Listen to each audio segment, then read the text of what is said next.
नमस्कार दोस्तों।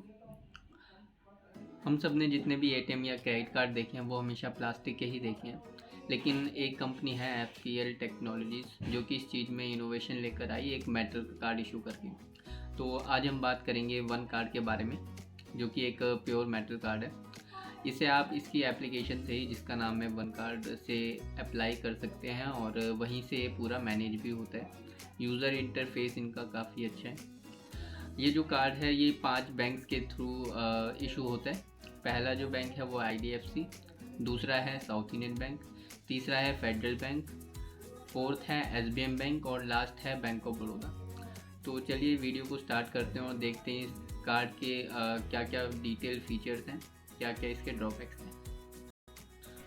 तो दोस्तों चलिए इसकी अनबॉक्सिंग हम पहले कर लेते हैं। तो ऐसे बॉक्स में ये कार्ड हमें मिलता है। ऊपर वन कार्ड की ब्रांडिंग है और साथ में साउथ इंडियन बैंक। मेरा जो अकाउंट है वो साउथ इंडियन बैंक में है, तो मुझे साउथ इंडियन बैंक से कार्ड इशू हुआ है। इसके अंदर एक और बॉक्स हमें मिलता है ऐसा, ये ज्वेलरी टाइप बॉक्स कुछ लगता है। इसमें ये लिफाफा सा है जिसमें हमारा कार्ड आता है।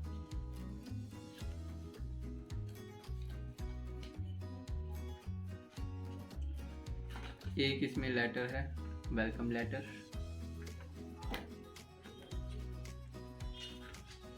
ये इसका लिफाफा है और ये कार्ड। ये जो कार्ड है ये काफ़ी मतलब दूसरे प्लास्टिक कार्ड के मुकाबले थोड़ा सा भारी है और एक प्रीमियम सी फील भी आती है इसे हाथ में पकड़ने के बाद। तो ये इसकी अनबॉक्सिंग हो गई। तो अब हम इसका रिव्यू करते हैं। तो दोस्तों जो सबसे पहला पॉइंट है वो आता है इसका मेंटेनेंस चार्ज या फिर ज्वाइनिंग फीस। तो ये लाइफ टाइम फ्री कार्ड है, तो इसमें हमें ना ही कोई ज्वाइनिंग फ़ीस देनी होती है, ना ही इसमें कोई एनुअल हमें फ़ीस देनी पड़ती है। तो एकदम फ्री कार्ड है ये। नेक्स्ट इसमें जो पॉइंट आता है वो होता है कार्ड इशुएंस का। कार्ड इशुएंस की भी कोई भी फ़ीस नहीं लगती, लेकिन अगर आपको card federal bank, SBM bank या फिर बीओबी से इशू है और अगर आप एड ऑन कार्ड लेते हैं अपनी किसी फैमिली मेम्बर्स के लिए, तो वहाँ पर 3000 की आपको फ़ीस देनी पड़ेगी मेटल कार्ड के लिए। नेक्स्ट जो होता है वो होता है इसमें कार्ड रिप्लेसमेंट। अगर आपका कार्ड खो जाता है तो मेटल कार्ड के लिए रिप्लेसमेंट जो है वो 3000 की है, जो कि बहुत ही ज़्यादा है। लेकिन अगर आप प्लास्टिक कार्ड अप्लाई करते हैं तो फर्स्ट रिप्लेसमेंट फ्री है। सेकंड रिप्लेसमेंट के लिए आपको 145 का चार्ज देना पड़ता है सेकंड रिप्लेसमेंट से, और थर्ड रिप्लेसमेंट से आपको 500 का चार्ज देना पड़ता है। वो भी 500 का चार्ज किसी किसी बैंक पर है। थर्ड जो फीस है वो है कार्ड कैंसिलेशन। अगर आप विद इन 6 मंथ्स इस कार्ड को कैंसिल कर देते हैं तो भी आपको 3000 की जो फ़ीस है वो देनी पड़ेगी। इसके बाद जो फ़ीस है नेक्स्ट, वो आपको एक डिटेल्ड चार्ट मिल जाएगा अभी स्क्रीन पर। तो नेक्स्ट जो फ़ीस है वो इसमें है कैश एडवांस फ़ीस, जिसे हम एटीएम विड्रॉल भी कहते हैं। तो कैश एडवांस फ़ीस इसमें 2.5% है ट्रांजैक्शन का, या फिर मिनिमम 300। नेक्स्ट इसमें है रिवॉर्ड रिडेम्पशन। रिवॉर्ड रिडेम्पशन की इसमें कोई भी फ़ीस नहीं है। अगर नेक्स्ट इसमें है फॉरेक्स ट्रांजैक्शन की। अगर आप फॉरेन करेंसी में ट्रांजैक्शन करते हैं तो उस केस में जो भी अमाउंट कन्वर्ट होता है आईएनआर में, तो उस पर 1% की फ़ीस आपकी लगेगी। अगर ओवर लिमिट आप कर देते हैं कार्ड को तो उस केस में 2.5% या फिर मिनिमम 400।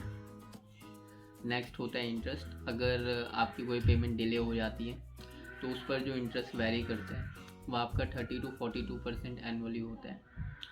और लेट पेमेंट अगर उस पर हम देखें तो लेट पेमेंट 2.5% या फिर मैक्सिमम 1000।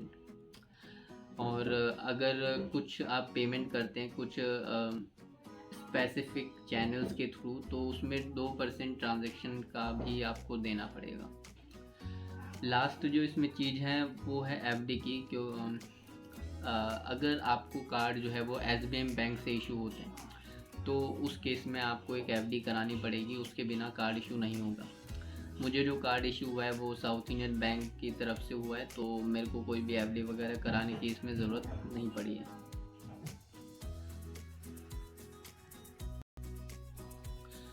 तो चलिए दोस्तों अब इसके रिवॉर्ड सिस्टम को समझते हैं।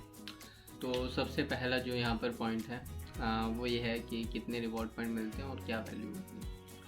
तो एवरी 50 स्पेंड पर हमें 1 रिवॉर्ड पॉइंट मिलेगा और एक रिवॉर्ड पॉइंट की जो वैल्यू होगी वो 10 पैसे होगी। रिवॉर्ड रिडेम्पशन पर कोई भी फ़ीस नहीं लगती है और रिवॉर्ड जो है वो आपके कभी भी एक्सपायर नहीं होंगे इसमें। सेकंड जो पॉइंट है वो है वेलकम पॉइंट्स का। वेलकम पॉइंट्स में मुझे 10,000 पॉइंट मिले थे जिसकी वैल्यू जो थी वो 1,000 रुपीज़ के बराबर थी। अभी ऐसा कुछ ऑफ़र है या नहीं वो चीज़ आपको देखनी पड़ेगी। थर्ड पॉइंट जो है वो है इसका रिवॉर्ड पॉइंट मल्टीप्लायर। इसमें ये होता है कि अगर आप एक महीने में 3 डिफरेंट कैटेगरीज पर स्पेंड करते हैं तो जो भी टॉप 2 कैटेगरीज होंगी जहाँ पर आपने स्पेंड किया होगा उस पर जो भी आपको रिवॉर्ड पॉइंट मिलेंगे वो आपके 5 टाइम्स होंगे। ये मैं आपको एक एग्जांपल के थ्रू समझाता हूँ।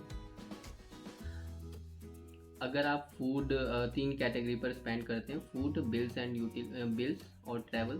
फूड पर हमने स्पेंड किया 500, बिल्स पर 1000 और ट्रैवल पर 1500। तो नॉर्मली जो रिवॉर्ड पॉइंट होंगे फूड पर हमें 10 मिलेंगे, बिल्स पर 20 और ट्रैवल पर 30। लेकिन हमने 3 कैटेगरी में स्पेंड किया है तो जो भी टॉप 2 कैटेगरीज है मतलब ट्रैवल और बिल्स, तो उस पर जो भी पॉइंट्स होंगे वो आपके मल्टीप्लाई बाय 5 हो जाएंगे। तो बिल्स पर हमें हो जाएंगे 100, ट्रैवल पर हो जाएंगे ये 150। तो टोटल जो हमारे रिवॉर्ड पॉइंट्स हो गए वो अब हो गए 260 और उनकी जो वैल्यू हो गई वो हो गई 26।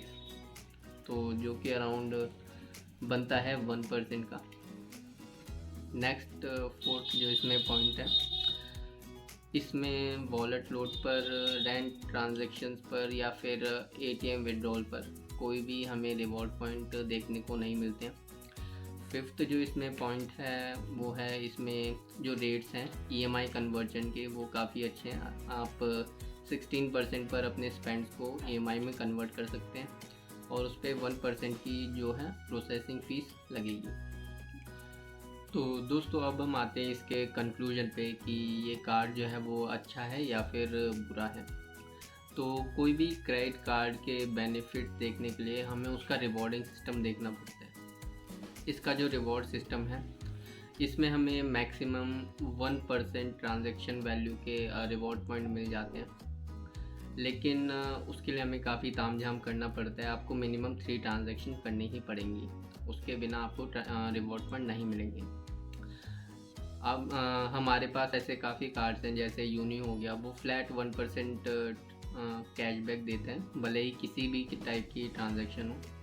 और भी काफ़ी सारे कार्ड्स हैं जैसे एक्सिस बैंक का, फ्लिपकार्ट का है या फिर अमेज़ोन का, ICICI का है, वहाँ पर भी हमें मैक्सिमम 5% तक कैशबैक देखने को मिल जाते हैं। तो ये रिवॉर्ड पॉइंट के पॉइंट ऑफ व्यू से इतना अच्छा नहीं है। बाकी जो दूसरा इसका पॉइंट है, ये सिर्फ कार्ड आप यूज़ कर सकते हैं शो ऑफ के लिए, क्योंकि इस कार्ड को पकड़ने से एक अलग ही प्रीमियम फील आती है। ये प्योर मेटल का है और काफ़ी गुड लुकिंग कार्ड है ये, तो बस शो ऑफ के लिए आप यूज़ कर सकते हैं इसे, बाकी तो इतना अच्छा नहीं है। तो दोस्तों आज के लिए बस इतना ही। वीडियो अगर पसंद आई हो तो इसे लाइक करें, चैनल को सब्सक्राइब करना ना भूलें और कोई भी अगर डाउट हो वो कमेंट सेक्शन में लिखें जिससे मैं उसका आंसर कर पाऊँ। Thank you, tata and bye bye.